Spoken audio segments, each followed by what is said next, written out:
టీడీపీని చూస్ చేసుకున్నాం బ్రో. ఎందుకని? ఎందుకని అంటే మాకు ప్రస్తుతానికి ఇప్పుడు అంతా ఐటీ అంతా రెసిస్టెన్లో ఉంది, జాబ్స్ ఏం లేవు అనేసి అన్నారు బ్రో.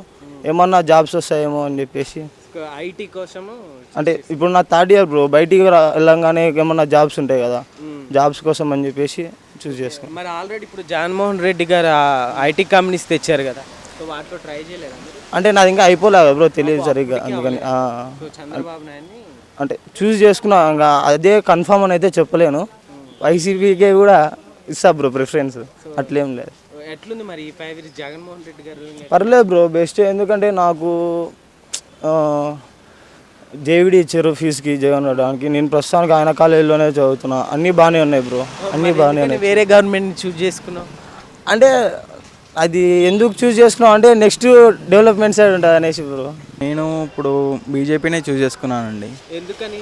ఎందుకనంటే గత 10 years నుంచి బాగానే ఉందని చెప్పేసి నేను కూడా ఈసారి బీజేపీకి ఓటు వేశాను. మరి ఇప్పుడు గవర్నమెంట్ కాంగ్రెస్ ఉంది కదా, ఇప్పుడు కాంగ్రెస్ అయితే ఉంది కానీ పైన మాత్రం మనకు మోడీ కావాలి కదండి, దానికోసం అని చెప్పి నేను బ్రదర్ ఇక్కడ మామూలుగా కాంగ్రెస్ ప్రభుత్వం ఎట్లుంది? కాంగ్రెస్ ప్రభుత్వం వచ్చిన తర్వాత నుండి కాంగ్రెస్ అంటే ఇప్పుడు వాళ్ళు చెప్తున్నారు కానీ ఇంకా ఏం లేదు, అమల్లోకి లేదు. బస్సు ఒకటి అవి ఇవి తెచ్చారు కానీ అవి కూడా అంత ఏమంత లేదు.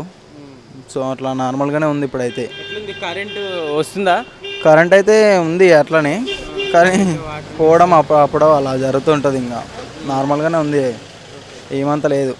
మరి ఎన్ని సీట్లు రావచ్చు అనుకున్నా బీజేపీకా 300+ వస్తాయని నేను అనుకుంటున్నా, వస్తాయని నేను అనుకుంటున్నా. వస్తాయి పక్కా. డెవలప్మెంట్ జరిగిందంటే ఏమని చెప్తారు? ఎలాంటి డెవలప్మెంట్ జరిగిందంటే బాగానే చేశారు. రామ మందిర్ కావచ్చు, ఇంకా అవి ఇవి కానీ చాలా ఉన్నాయిలే. మరి అయితే ఇప్పుడు కాంగ్రెస్ కూడా కొంచెం బలం చేకూరింది అంటున్నారు కదా, కాంగ్రెస్కి కూడా. కాంగ్రెస్ రాదండి మేబీ.